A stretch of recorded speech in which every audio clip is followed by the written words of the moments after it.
Hello and welcome to Backstage with Gig Performer. My name is Brett Pontecorvo, and we are here every Thursday at 11:30 a.m. Eastern Standard Time, going through all of the best tips, tricks, workflows that we have for Gig Performer, as well as featuring artists who are using Gig Performer at a high level.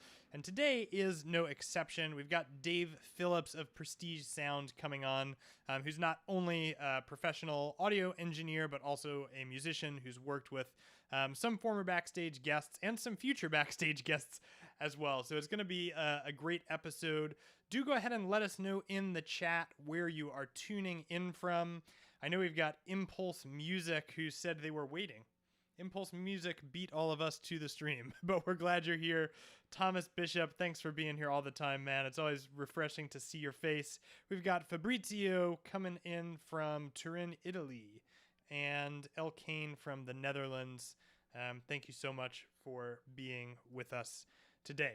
Turn up the volume. We got plenty more volume. Check, check, check, check, check. Go ahead and let me know if that is better. Check, check, check. 1, 2, 3. Okay, I want to talk about, our question of the day, as promised. Backstage's to date most challenging question of the day. Do let us know, what is the dynamic range of a 64-bit system? This is Dave Phillips' challenge to all of our Gig Performer viewers today. If you know the answer to this question, go ahead and put it in the chat. Resist the urge to use Google. Let's just see who knows the answer. I know I don't know the answer. Dave, you should have told me this up front, so I knew if they were right, we'll bring you on. But hey, next week we've got a really interesting special guest coming on. You definitely don't want to miss. We've got Brody Stewart coming on. He is the keyboard player for Seventh Wonder, which is a, Fleetwood Mac tribute band. That one skipped my mind there, but Fleetwood Mac tribute band. Brody is doing some awesome things on his keyboard, using that Nord stage as a controller for Gig Performer and running Fourscore and Touch OSC all simultaneously. But where he really shines is he's got some creative ways using velocity splits and keyboard splits where he's covering way more parts than what is physically possible using just one keyboard. Also a really great guy, has some great teaching abilities, and plays with other bands as well, so covers a wide range of music even outside of the Fleetwood Mac tribute band. So if you want to go in depth with some deep and really well thought out workflows for playing keyboard and getting a lot of sounds into just 88 keys, you'll definitely want to check that out. Now, our question of the day has one answer from Chris Bartley, who says the dynamic range is 64. And I don't know. We're gonna bring on Dave in a moment here to tell us if that answer is correct. But we want to welcome Nemanja is here, Gig Performer team member. Thanks for being on. Harry from Florida, thanks for being here. And Alistair says enough dB to record the Big Bang. So we'll see who has the most correct answer. But I do want to welcome to the Backstage stream special guest Dave Phillips. Dave, welcome to Backstage. Hello, how are you? Doing good, man. Doing good. Is Alistair punking us here, or is he correct? Is that Well, there's definitely enough bit there to record a Big Bang. Yes. Fabrizio wrote in and said twice 32. But did we get any correct answers? What are we looking at here? No, and you just threw a question at me, and I threw a question at you. I need to look up the answer, but the dynamic range of the 32-bit float system only has a theoretical dynamic range of about 1500 decibels. Wow! Right, so even that, it's just unfathomable inside a recording system, and a lot of the DAWs that we probably use have a 64-bit architecture inside mixers. So in terms of recording levels, you're never going to clip it, and that's the point. It's there's so much there, it doesn't really matter, but it's interesting. It's to do with something like 2 to the 8th power, I think. Some kind of formula like that, some figure. I've got it written in one of the books back there. I have to go and dig it out, and I'll post it later maybe if I can find it or work it out. Perfect. But it's a stupidly large and pointless number, put it that way. And just for those who like don't know, why does it matter that you can't clip it? Like, why is that valuable? Well, do you remember back in the days of audio, analog, that when you record into a desk, you need to record the hottest amount of all that you could, without having any noise, like signal to noise ratio. So you get the best signal sound with versus the least amount of like background noise, and also so you don't go beyond the capabilities of the recording system that you're using, right? Because then you'd get distortion. And in a DAW system, it's even more important, because when you're at the output stage of your DAW, at the interface stage, we're kind of limited to 64 bits, which is 144 decibels of dynamic range. And the moment that you go over that, the computer can't make a sound out of the digital number that you're trying to make it like create. All that you get back is digital distortion. So when you're inside the system, normally you'd have to have those conventions and those things in mind when you're recording, so you don't end up recording noise or distortion or crackles or whatever. And so these days it doesn't really matter, to a point anyway, because there's so much dynamic range inside the system that you can push levels inside your DAW, that you don't end up getting distortion. Wow. Really. Wow. There we go. We're getting value, and we're only however many minutes in here. We're 10 minutes in, and we've already got a masterclass in DAW. And I'm spent. There you go. Yeah. We'll be back next week, everybody. I love it. So, Dave, for folks who don't know you, I guess you've already established yourself as somebody who knows a lot of math. What do you do? What is Prestige Audio, and why are you here? And then we'll jump into Gig Performer and all that good stuff. Okay, well, Prestige is a PA company that I set up because most of my work is in bands, and I'm an audio engineer and a musician, and I can't decide which one I want to be, right? Sure. So I set up the groups to do theatre work, and what I was finding when we were doing our shows is that I couldn't find a consistent engineer and gear solution for all of our work. And one of the things that is really quite important to me with our live shows is that for every audience and every venue, every audience gets a similar experience. It's like some venues you go to and the PA is just destroyed, and the venue engineer is just the bartender who, because somebody didn't show up that day, so they brought the bar guy over. They go, yeah, you can. All you need to do is just push the faders up. I've played some of those shows. Yeah. So, and the audience experience just can vary drastically from show to show, and I don't want that.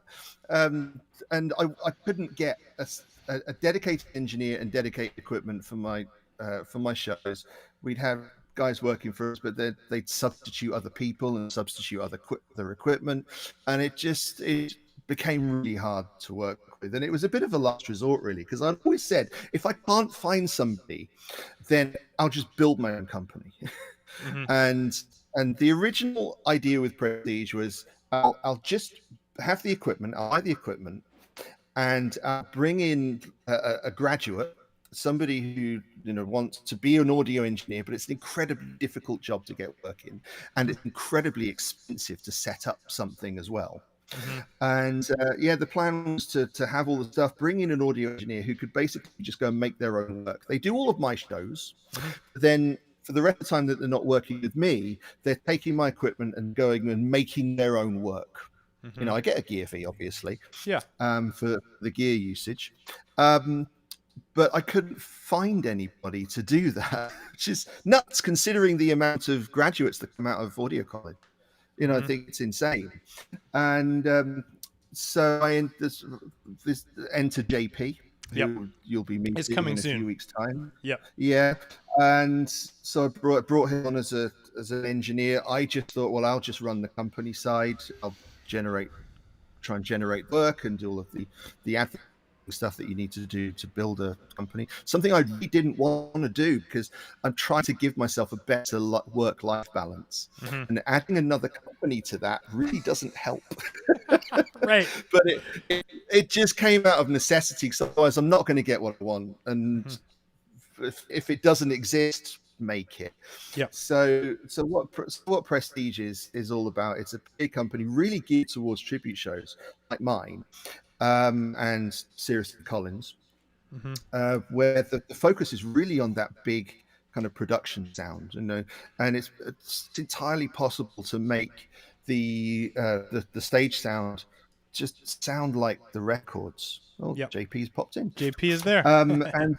And that's what we've spent the last couple of years kind of honing, really. And the Collins shows sound incredible, and the straight shows sound incredible. I'm playing them, right? And this is something that's a little bit different to every other PA company that's out there, is because normally when you own a PA company or a gear hire company, you don't experience your own product. Right. You just kind of put the stuff out there. So I'm on, as the owner of the company, and I'm going to say the visionary for the company. It's maybe a slightly pretentious word to use, but I've got a vision for what I want to produce, and that's it. And I'm listening to what JP's doing intently. He should know.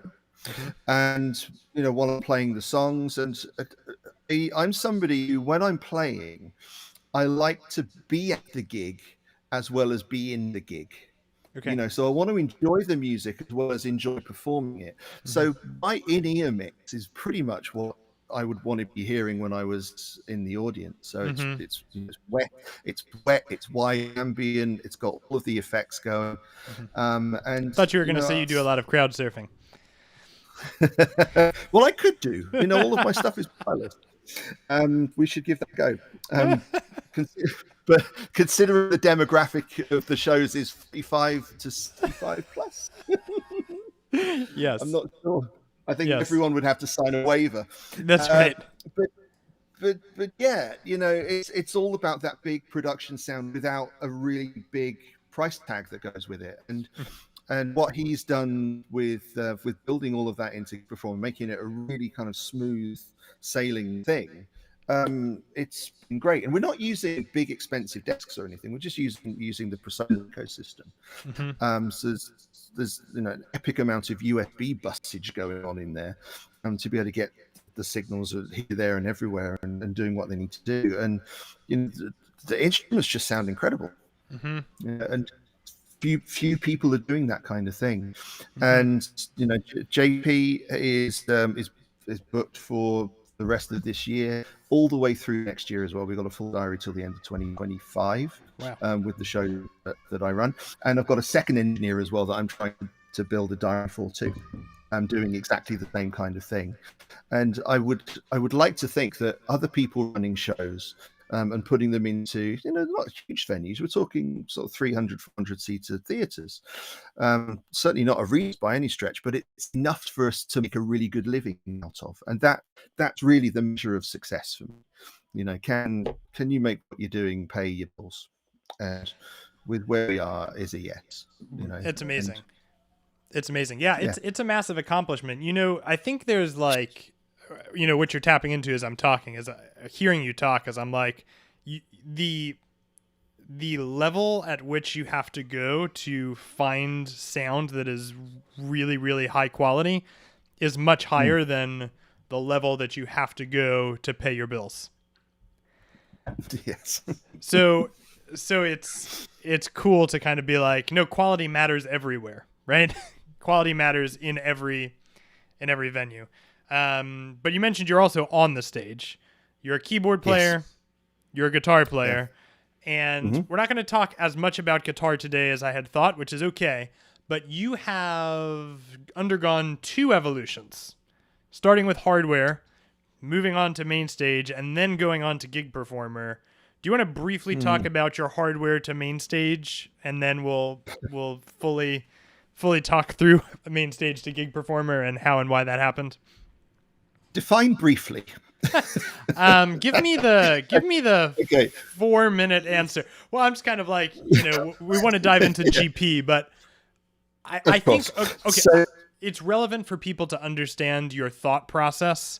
So when they see your GP rig, they understand how it, came to yeah, be. completely. So with the first keyboard gigs that I did on a Yamaha S90, Okay.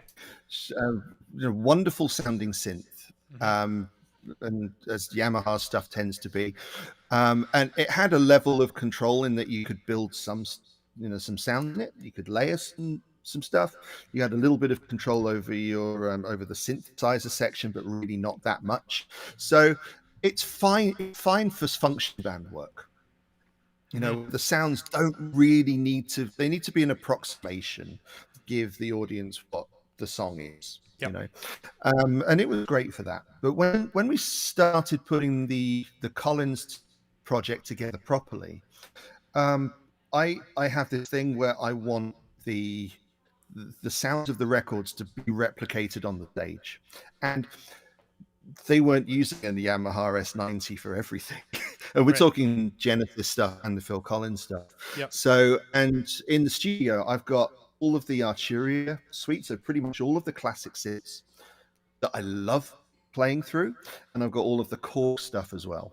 And Did you say that's Korg? very all of Okay. the Korg legacy stuff, and that's very much Genesis and very much Phil. When they were recording in the 70s and 80s, that's those things are the tone generators of that specific era. Mm-hmm. So when I'm putting the songs together, and I'm thinking about the keyboards that those guys were using at the time and trying to get as close to those sounds as I possibly could, so that when you're at a show and when you go to a tribute show, and again, everyone will be slightly different. When I go to a tribute show, I want to hear the songs the way that I love them, Yep. and I love the songs that I hear from Film Genesis. I love those songs, but I also love the sounds within those songs, because Yep. the DNA of those sounds really get written into the piece. So when you start changing things around, it can have either you don't care, or it could have a jarring experience on how to connect with that track. So I was quite specific in wanting to recreate certain things in certain ways, and as closely as I could anyway. And at the time, which when we're talking 2018, main stage was the thing. Mm-hmm. And I did have a look around a little bit, but to be honest, main stage for what was it, 30 quid, something like that. It's Yep. not an expensive app. Yep. Um, uh, the downside is that it's kind of built on the Logic engine, and Mm-hmm. I've always said that working in Logic is like swimming in treacle. So Is like swimming in what? swimming in treacle. So it's not an easy experience, Okay. but Yep. it committed to it. It worked fine, Okay. and I was able to put the sounds together, and they sound great. And we were working with that for a good number of years, and it was largely solid. Okay. Right, Great. very rarely had any trouble with it.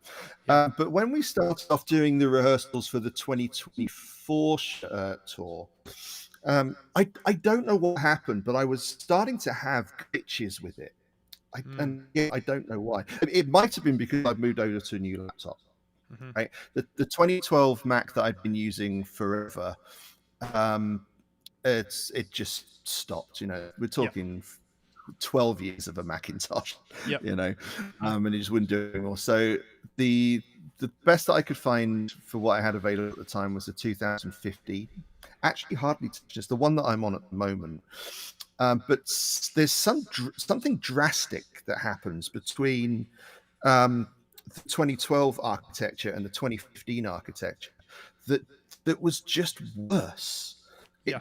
It just didn't work in the same way. Mm-hmm. And I've had a couple of reasons, potential reasons why, but we don't really know. So the efficiency of Mainstage just dive bombed, and Gotcha. it just became, very difficult as it started to glitch out. Was And it in the same concert you were using? Like you moved your concert over to the 2015 machine and it didn't perform as well. exactly the same. Nothing else runs on this Mac. I know we're doing some stuff on it at the moment, but Yeah. literally, it largely it's isolated from the internet. Okay. And once it's working, it's never touched. Yep. It's never updated. It's never touched. If it's working, it's working. Um, and it, yeah, one day I just had enough, Okay. and I couldn't deal with it anymore. And Was there an the inciting incident that caused you to be like, I'm out, or you just kind of you were frustrated with it and you're ready to move on? Well, I just didn't know what else to do Yep. actually, because Okay. it was, we're playing stuff and I've got tracks going, drum machines going, tracks going, and with the old Mac, it's stuff that I've been doing for years, and there's no trouble. And suddenly, with this new thing, it's glitching out all over the place, and I don't have a solution. Yep. I'm good with understanding how apps work. Yep. And I have a tolerance with operating system because software's software. Sure. It's like you've got to have a little bit of patience with how these things all interact with each other. Mm-hmm. But yeah, there was something fundamentally different with this computer that just made Mainstage incredibly inefficient to run what I wanted to run. And just out of And curiosity, were you using the Arturia stuff in that, or were you using the built-in Logic synths, or a little bit of both, or what was running inside of it? No, mostly it's Korg M1. Okay. Actually. Okay. Epic amounts. There's lots of Korg and little bits of Arturia. Okay. Maybe a couple of the smaller synths. Okay. But maybe a little. There was a couple of instances of Contact, but okay. And Contact used to run fine. Contrary to people's opinions on it, it had been running fine for a while. Yep. And yeah, your good little soldier Alistair has been going on about Performer for a very, very, very, very, very, very, very, very, very long time. Yes. And when on that rehearsal where it just went, I can't deal with this anymore, there was about 3 or 4 days of gap between that rehearsal and the first shows. I thought, I can't go into a gig with this. I'm going to get Gig Performer, get Al over. We did a crash course on, Rig Manager and setting up blocks and the workflow and stuff. Mm-hmm. And, it took about 4 days to transfer everything over, saving plugin settings. Mm-hmm. I do with like the chord makers. Yep. Because I'm doing 2 keyboard stuff, and we've stayed away from backing tracks as much as we can. Yep. Right. So I don't want to run tracks beyond drum machines. Mm-hmm. And so I've got multiple layers going on all over the place, and some of it has to be done on chord triggers. Yep. Yep. And so did you use Ripcord? Yes, yeah, Ripcord was the solution. So it was really nice little app, actually. Yes. And yeah, 4 days to move everything over. And how many songs was that? It's about 24-ish. Okay. I think. But I'm assuming these weren't like, oh, I've got a piano sound for this song. Moving on to 22. Like it wasn't that. No, you'll see because some of my patches are a little bit intricate. Some of them are simple. I don't know. Maybe people have got way more intricate stuff than I have. Yeah, it depends. We'll find out. But there is lots of layering going on. So sort of lots of zones and stuff. As a former Mainstage user, what was the learning curve like? And also, I want to add, as an audio engineer, what was it like to come into a universe where you had patch cables and you were no longer running with channel strips and sends and returns and all of that stuff? After 10 minutes, when you get your head around it, actually it just makes all the sense in the world. Because one of the key things for audio engineers to be audio engineers is understanding signal flow. Right.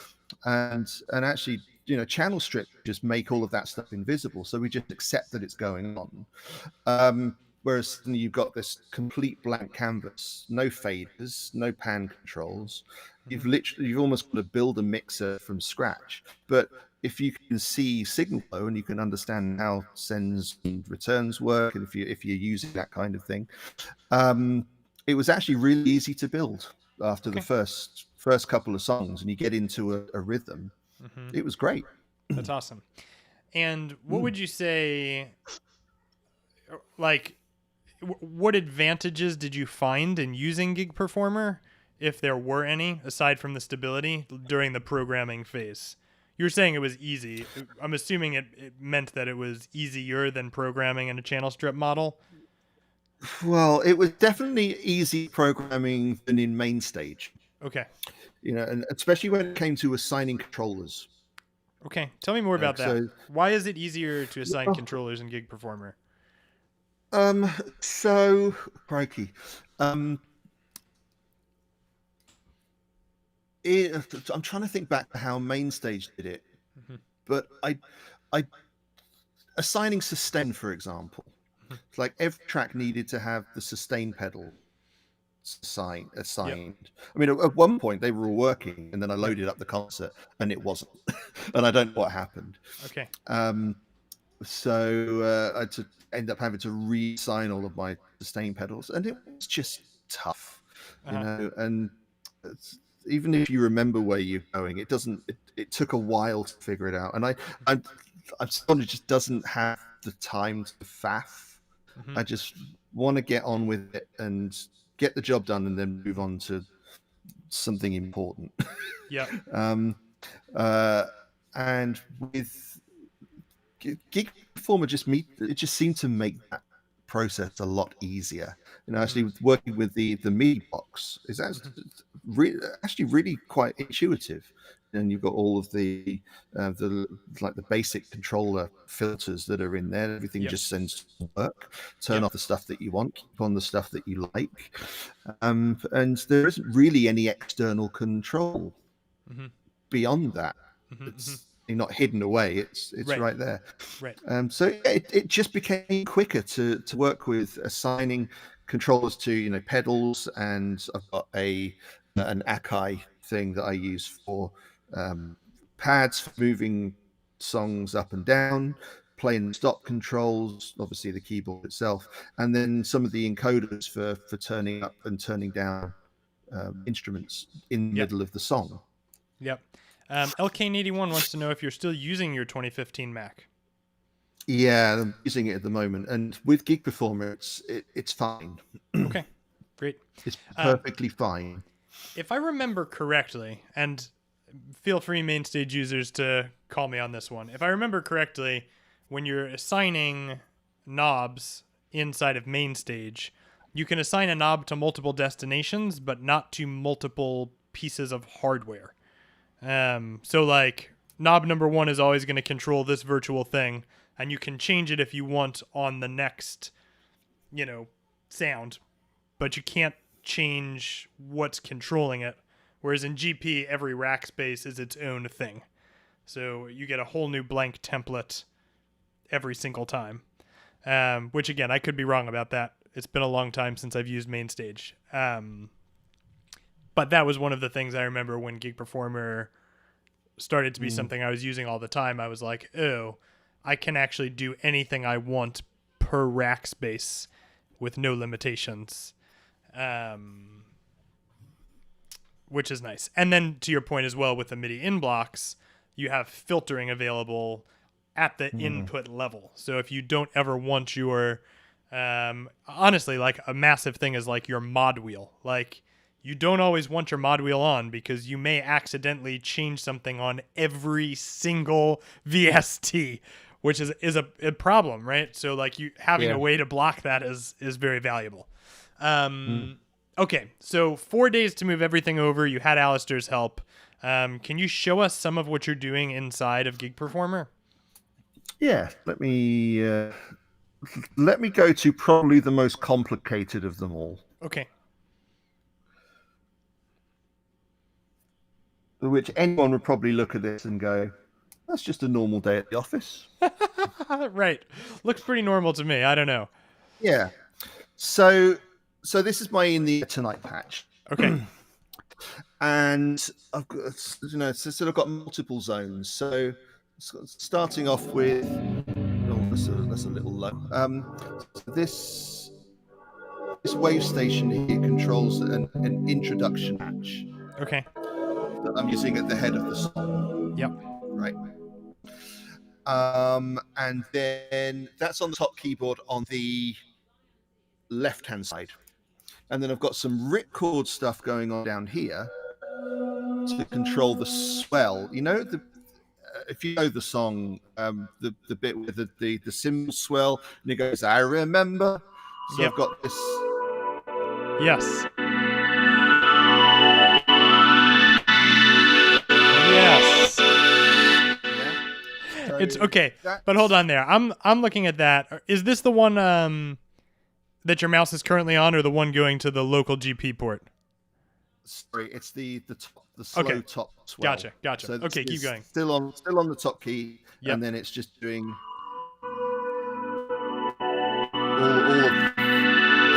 all of those notes to create this big thing. Okay. And I think it's Korg's Monopoly. Okay. That's dealing with that.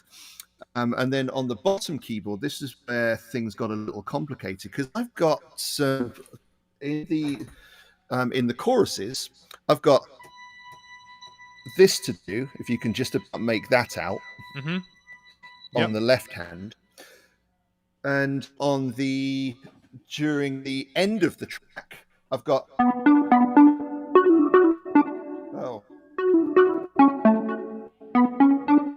that to do.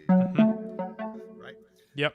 As I said, I don't want to use any backing track to this thing, so I've only got two hands. So on the left hand, I've got the where is it? I think it's this main pad here, where ripcord is basically building all of my chords for me.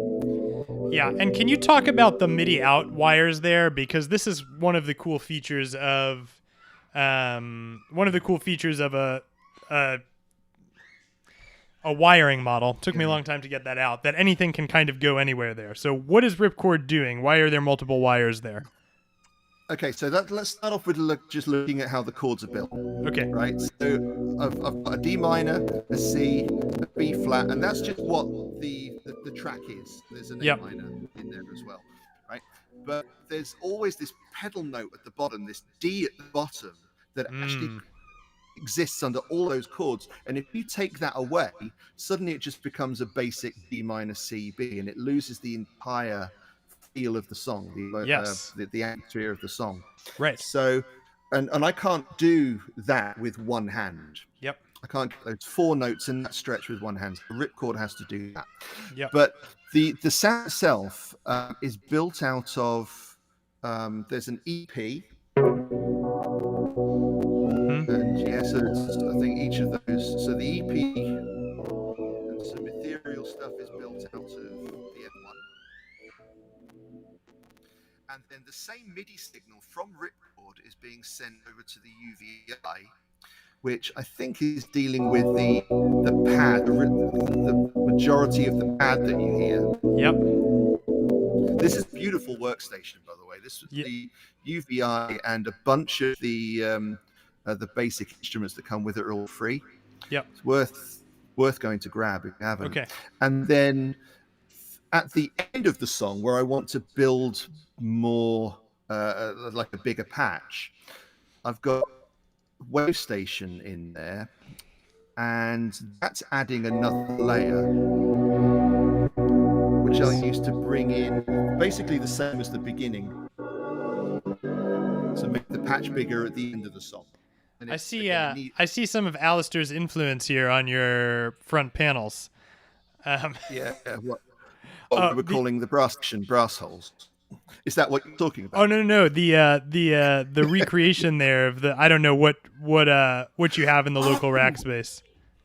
Oh, that one there. Yep.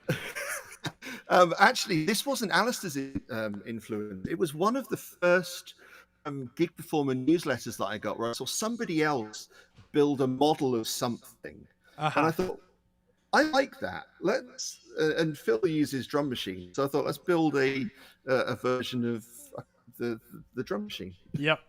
I love it. So, I love it. it's got a couple of things that move. I'd like it to do more, but Yep. Yep. You know what's interesting, I had a free night. and this is all like, totally to taste, right?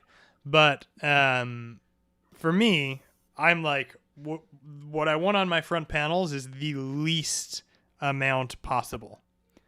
Like, if I can have nothing on my front panel, which is about never, by the way, but if I could have nothing on my front panel, that's what I would have. Just because I only want to see what I need, But yeah, some people want to see the full thing. And in the middle of the gig, you don't need to see all of that stuff. Yep. On the show.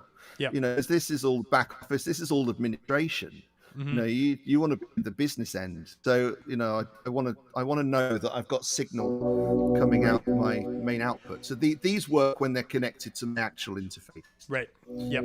So I can see the keys level, I can see the drum machine level, I've got the brass outputs, because when we don't have the brass section on the show, and bear in mind that adding a brass section in adds about maybe £1,000 to a show fee, and some venues it's just not affordable. So we've recorded the brass section, multi-tracked the brass section. Wow, beautiful.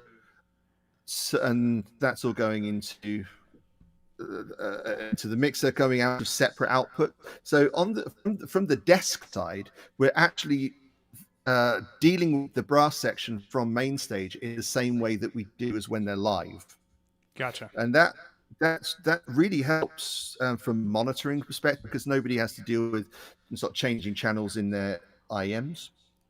And we one of the benefits of the company that we've built is that once you've built your front of house profile and your IM profile, your foldback profile, actually nothing needs to change from there. And 9 times out of the 10, we go into a show, we don't have to touch our IMs. AP always uses the same gain staging standard. So all of the instrument signals coming into the desk at the same level, they're hitting the performer at the same level, and they're hitting all the compressors and things at the same level, and they go out to our ears at the same level. So, and having that kind of thing built in is awesome. It's a really wonderful way of working. What I see you've got a click track there. What are you using for your click? Is that like an audio track playing in sync, or? Yep. Yeah. So each of these tracks have a track built in Pro Tools. Gotcha. So we've done all of the recording to Pro Tools. Click is a MIDI version out of Pro Tools. Nice. And it's not the MIDI. It's the click track. Click. It's an instrument. So I've built the click tracks. Yep.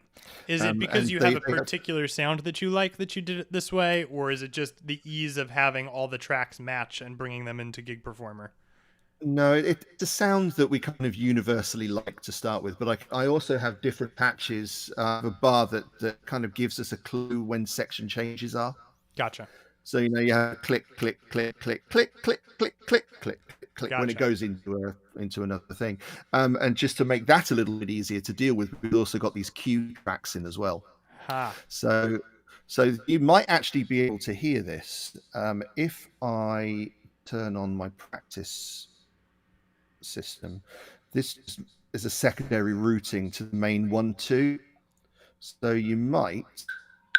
Oh yeah, we hear it. 1, 2, 3, 4. 1, 2, 3, 4. Right. So we get all of those cues in our ears as well. It's beautiful. And yeah, it makes it takes a lot of the pressure off of performing, because if you're working with backing tracks, you can end up in different sections and the track doesn't know. Right. Yeah. And actually, one of the nice things that people used to be able to do with main stage, I haven't looked into it with Gig Performance, somebody will tell me that we can do this. Yeah. Is finding specific sections. So if you end up in a different section, you just press a button and it will.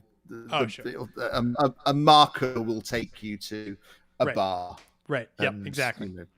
And I think you can do that in here, but I haven't looked into it. Yeah, but it seems like if you have cues and you're playing with the same band, Mm-hmm. You're going to be there, right? It starts to get murky when, either when you're playing with different people or when you're not using cues. Actually, we rarely have depths, but when the depths are on the show, they get to hear that as well. Right. So it's an extra level of comfort. Yep. And it doesn't affect the performances or anyway. We're still all reacting to each other and performing whatnot. It's just you've got this thing in your ear that goes 1st, 2, 3, 4. Yep.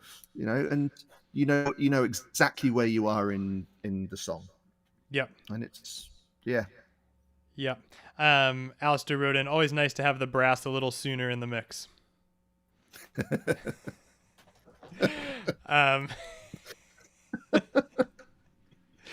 Yes. Okay, so I cut you off there on a lot of things. Did you want to pop back over and walk through the rest of that patch, or did we get through all of the ingredients? I stopped you when you were routing out of ripcord.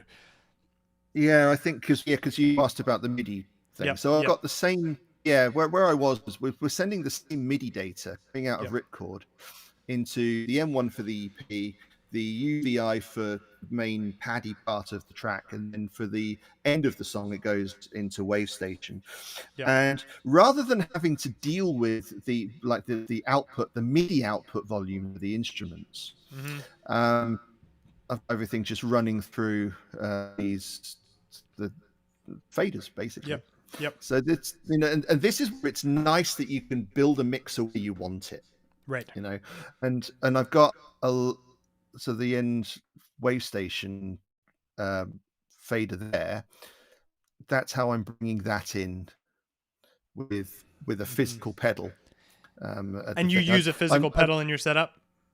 Yeah, I'm not someone who likes to go between parts because I don't know what might happen when the computer's doing extra levels of stuff. Gotcha. So, I've got loads of encoders and I've got a foot pedal. I just actually might rather use those. Being able to assign that to that, it's nice. It's right there. It's very easy to do. Yep.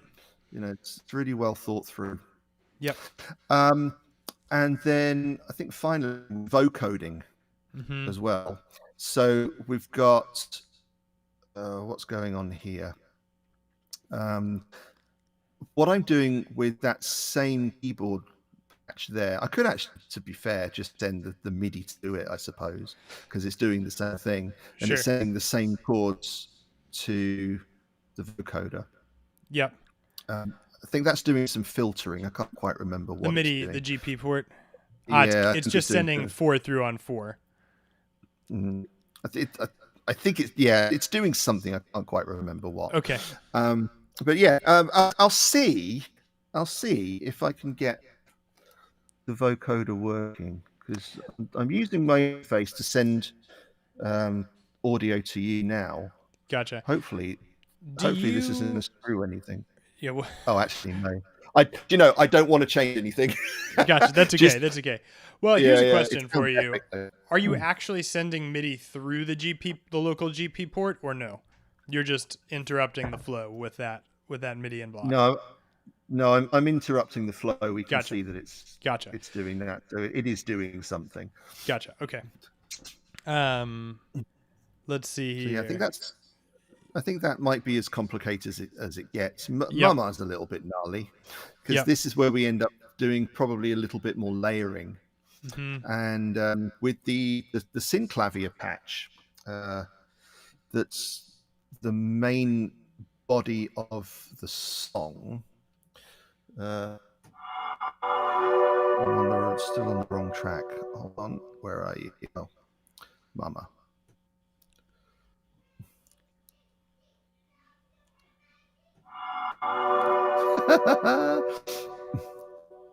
Oh, it's jumping. Different. Let's do this a different way. Okay. Up synth level. Let's do that. Right. So I've got that going on.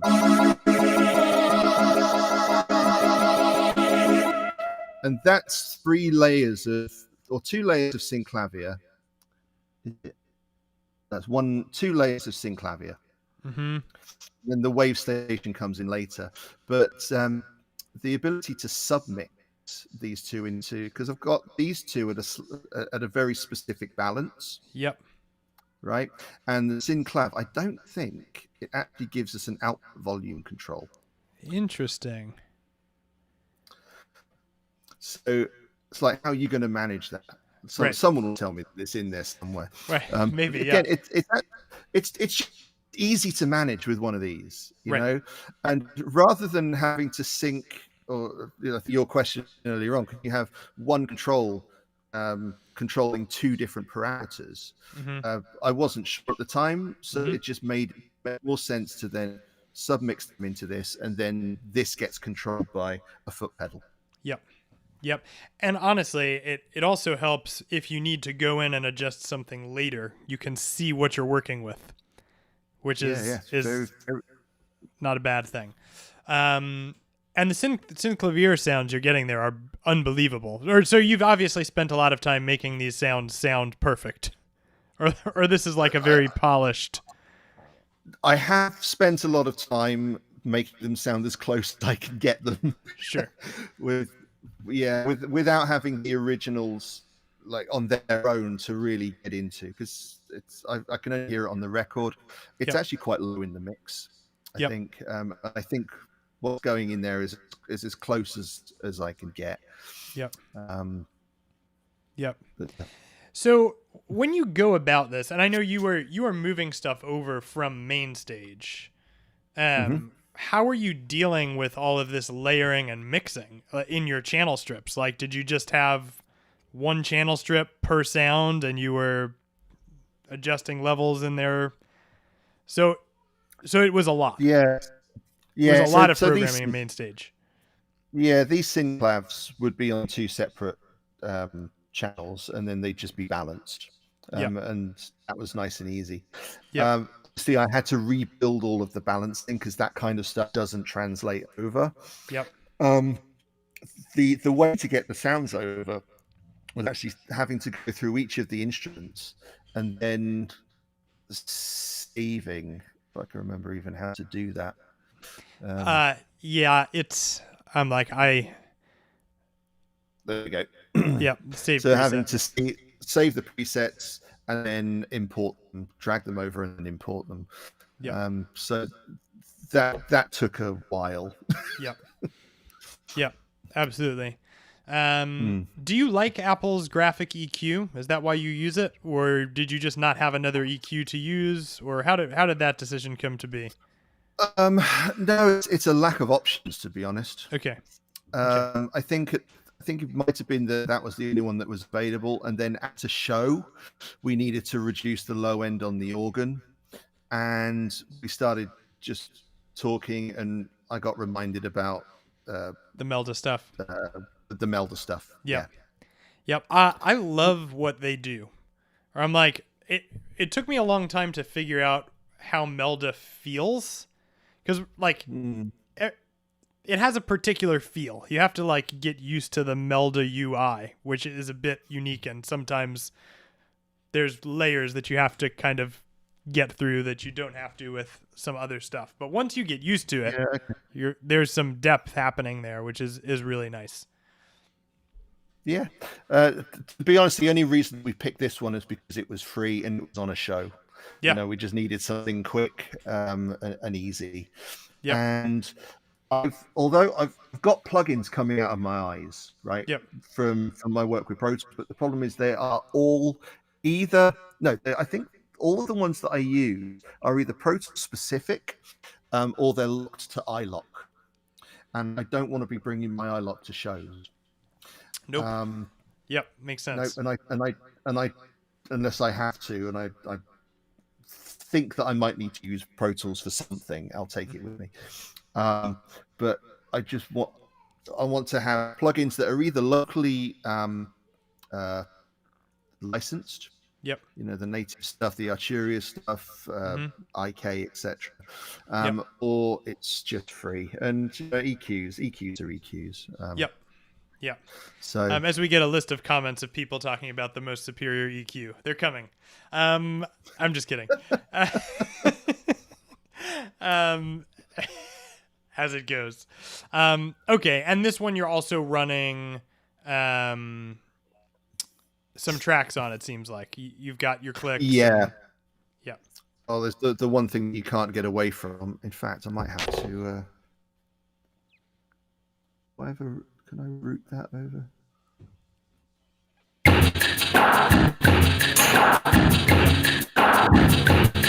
You can't get away from that drum machine. It's required. And what are you using to recreate that drum machine sound? Actually, it's a sample from the record. Oh, there you go. Okay. Yeah, so occasionally you can steal samples. Yep. With In the Air Tonight, can you hear this? Yep. Nice. Yeah. Yep. That's a slightly older click, to be fair. But that's just a rip from the record. Actually, a rip from the record and then panned left and right, and one of them just ever so slightly delayed to give a bit of a harsh effect thing. And it makes it really creepy. It's great. Interesting. And so it doesn't quite sound like the record one. And what was the mummer I was able to steal? This Who Said I Would. Drums 2, 3, 4. If you can hear that. Yep. Yeah, so that came from the record as well. The one that I did have to make was Take Me Home. Because this I could steal. That bit was difficult to get, so I ended up having to make that one. What did you use to make the drums, and what did you use to make the kalimba? Well, the drums is from the record. Okay. There's nothing over it. The kalimba, there was instruments over it, so I think I don't know, some kalimba. Sure. Probably, Native Instruments has one. Yeah, it may have been expanded. Okay. I like to do stuff quick. I need to do stuff quick. Yep. Wherever I could get a kalimba sound, it sounds great. Yep. And works really well. So. And when you programmed this, was the streaming audio file player released, or did you redo it when the streaming audio file player was released? Like, I don't remember which version you came on. Yeah, version 4 for me. Okay. So it was there. Great. It was fine. We'd been using Mainstage's playback plugin. Yep. Up until this point, and that kind of thing is a pain in the ass on its own. So it creates alternative versions of files. Well, right. What files format did they even take in that? I remember it was. Well, doesn't matter. I think when we first started, I think I might have been using MP3. Don't judge me. Okay, no. The Devil's Codec. It's all good. Yeah, some of the early stuff might have been MP3, and I think it creates its own native version that it reads. Right. Yeah. And I think that was problematic for some reason. And then when I moved over to WAVs, I think it would just take a WAV and it would be happy with the WAV. Gotcha. But gotcha. Working with WAVs in this thing is nice and simple. And if you've got your filing system locked down, all the files just live in here. Yep. And that's never going to change. They'll always just stay there. And I've got a backup of that folder on my iCloud. So if this ever goes down, I always bring another Mac with me, so I can just load it up and continue from there. Yep. You mentioned that you had to get set up with the rig manager. Can you talk about that a little bit? I think the operative word would be little. Okay. Because Alistair explained this to me probably more than I can remember. But okay. So it's not a massive part of your workflow, or it's not super needed for what you do. Not really. What I picked up from it is that it's nice and easy to create a specific controller, and then if you have to remap it to another keyboard for any reason, it's just very easy to remap. And actually, I did remap the MIDI control because I use traditional MIDI. Okay. 6-pin MIDI with a USB interface. And why do for you some use reason, traditional MIDI? Uh, well, firstly, I trust it more than USB MIDI. I find it more versatile Okay. to start with. But the PreSonus Quantum interface that I was using when we first when I started my gig performer journey, actually the MIDI software in there was throwing up all sorts of problems. The first couple of gigs with Gig Performer were actually a nightmare, and it was partially my fault and partially not my fault. Okay. It did end up glitching all over the place, which we tracked down to software updates. I said I isolate the computer from the internet, Yep. and once it's working well. It So turns out it wasn't software working updates as well as I thought it on was. the OS or Yeah, software updates on what? it was software updates. It was the plugin updates. Gotcha. Actually, it was Gotcha. just slightly incompatible plugin versions with GP. Gotcha. And when we were analyzing, I might even still have some of these on the desktop. When we were analyzing the MIDI, the crash reports, it was showing synclavier actually for most of the time, but it was also showing a MIDI server. So over the course of a couple of weeks or so, we updated the software, and that worked fine. But then we ended up tracking down all the source of all of these crashes, and it would just the concert would glitch out, or the song would glitch out mid-track, and then just crash. And it was really worrying for a time. But yeah, we tracked it down to PreSonus's MIDI server on the Quantums that we use. So rather than using the MIDI inputs on Quantum, I just had a MIDI Sport lying around. We used and solved everything. So I'm just comfortable keeping them separate now. Yep, I've heard people suggest that the connection is better, or they feel more confident that it's not going to get knocked out of their computer. Which I don't know. I always perform with USB. I've never had to use a MIDI cable since I was like in high school. And I had a MIDI Sport that I used to control some keyboards. But anyway, so that's interesting. So you were getting crashes from the MIDI server. So you switched how you ran MIDI and it's working, and now you're leaving it there. I'm leaving it there. Yeah. Yep. If it ain't broke, don't fix it. Yep. Absolutely. Well, we've just hit an hour. So for folks who are still here, if you have any questions for Dave, go ahead and put them in the chat. Don't forget that Dave is also an audio engineer and also, it seems, a Phil Collins expert. So if you have questions about how he's done any of these tracks, I'm sure he'll be able to answer that as well. Okay. And what else do you want to show? I have like 2 more questions, but I'll throw it back to you before I hit you with my questions. Well, what if it's okay? We'll exhaust your questions first. So my first question for you is, if you were recommending somebody to use Gig Performer, why would you tell them that Gig Performer is a good option? I think it comes down to the stability and the efficiency. Okay. And it may be a standard answer. I don't know. Maybe it's okay. No, standard is fine. And I'm not being very creative. But when you're on stage and you just want it to work, I don't need it to be clever. I don't need it to be flashy. I don't need it to be glitzy. I just want it to be stable. Yep. And that's what I find from this. And the alternative is Mainstage, I think. I know Steinberg have released something recently that's another competitor, but I don't know anything about. I'm not really interested. But Apple stuff. And actually, I was going to say something that I'll leave to JP. Yeah. But it's just a more efficient. It seems to be a more efficient program. Yep. Yeah. And it's great. Yep. I love that. Dirk wants to know, why are you still on GP4? I'm surprised Alistair didn't post that question, actually. I don't need to upgrade. Sorry. Yeah. I just I'll upgrade at some point. Yeah. I just don't need to at the moment. Yeah.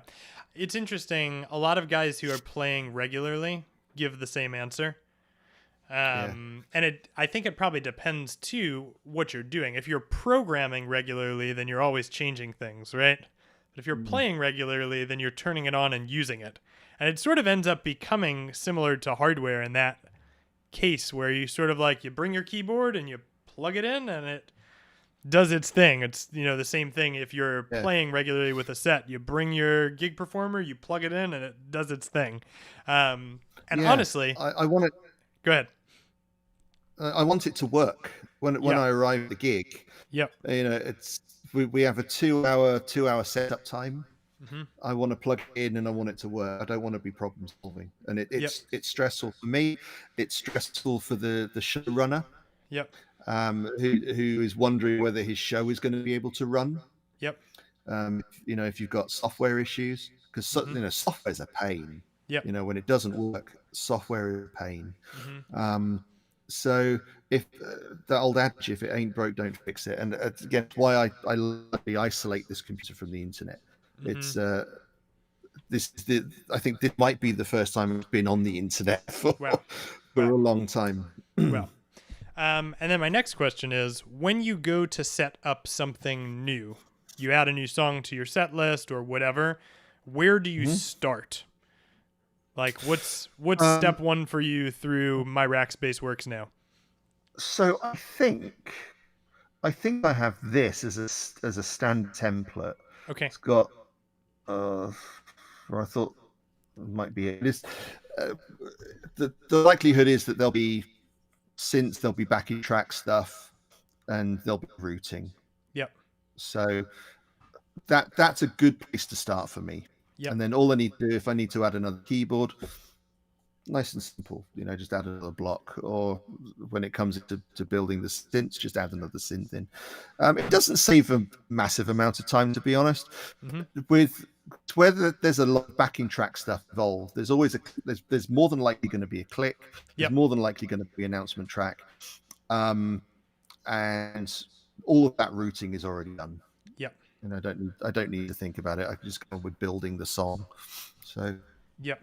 Absolutely. And when you start to build a song, do you start by learning the parts, or do you start by researching the history, or a little bit of both, or where does your head go first? What an awesome question. So the first part is transcribing and analysis. Okay. So what I'll do is I'll get the file, I'll get it into Pro Tools, and I've probably got a longer process than most. I'll start by mapping the track onto the MIDI grid for Pro Tools. Okay.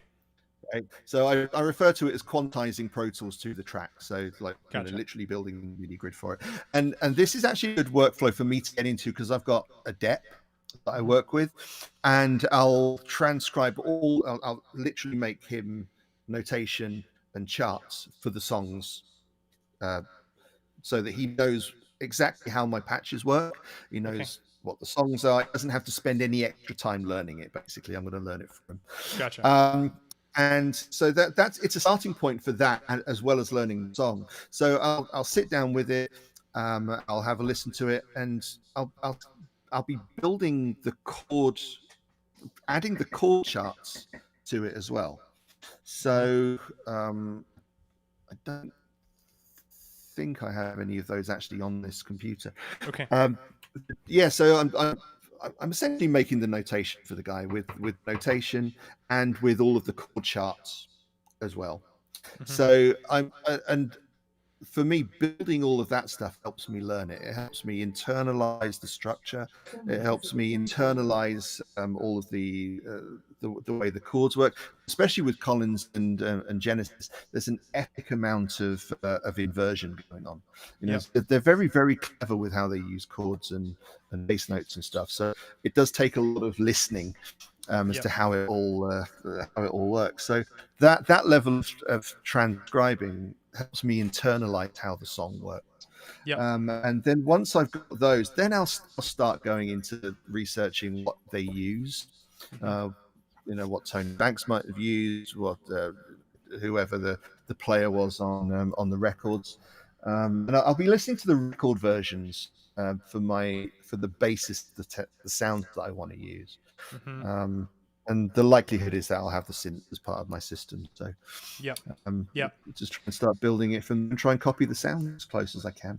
Yep. So it's interesting. I'm not surprised by your answer, but it does sort of make me come back to something. There's a program that I run helping like pro musicians build software rigs, and the thing that people come back to, or that I come back to over and over again in working with people, is like, you will always be the instrument. And so until your framework of the song is developed in a mature way, your sounds won't actually help you.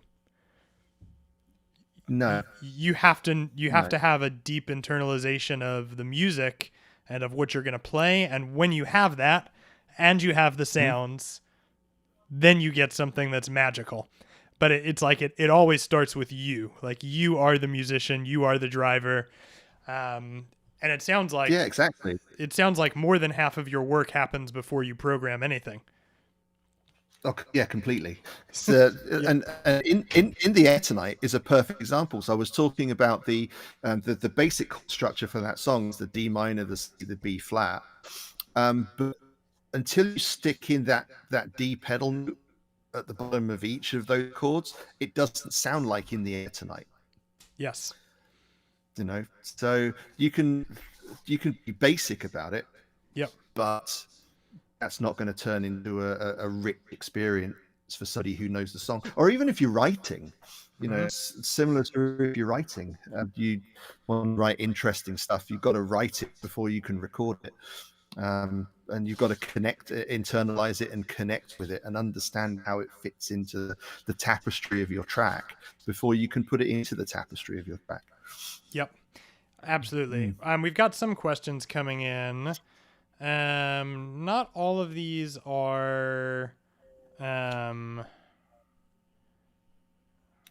back over. Directly related to what you're doing here. Alistair wants to know, the streaming audio file player in GP5 has a pitch control. How much time would that have saved you? He's poking the bear right now, because we had to transpose all of our tracks down. One semitone for a recent couple of shows, because the volume of shows versus a little bit of an illness. And the way that I've built the tracks in Pro Tools is that they're all built just like I was talking about. And there's one file per track that deals with the click track, the announcement stuff, all of the brass stuff. And first of all, before knowing that there was like warping in the file players in GP5, I went to Pro Tools and just used Elastic Audio to just drop each of those brass tracks by the semitone. Yep.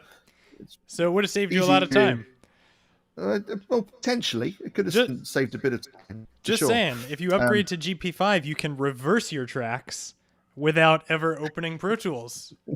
So yes, you're not wrong. I mean, there's a lot more going on with transposition and the chord. Rip chord made it a little bit harder. It's a little bit. There'd be a lot more to do than just hitting down one. Right. As you're talking, I'm like thinking through. Oh, I would do it by doing this and doing this. But yeah, I hear you. But it's not wrong. I mean, I haven't heard the warping algorithm for the file player yet. I'd be curious to get your feedback. It's I don't know. To my ears, I'm like, it's doing a good job. Mike wrote in and said he's used GP on 25 shows and the upgrade to 5 was flawless. So that's kind of cool. Rich K wants to know, can I write a show on my Mac desktop and flash drive it to my Windows 10 laptop? This is probably a question for the forum, but I will say, yes, you can do it. And if there's anything to know, it would be use compatible VSTs. Don't use audio units. And everything obviously has to be installed correctly on both machines, blah, blah, blah. all that stuff. But people do it, Rich. So I would say yes. Anything else? Okay.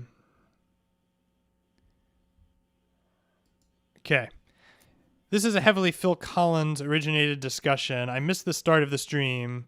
Is this a super fan, or are you supporting them on their comeback tour? Let's go with yeah. And just leave it there.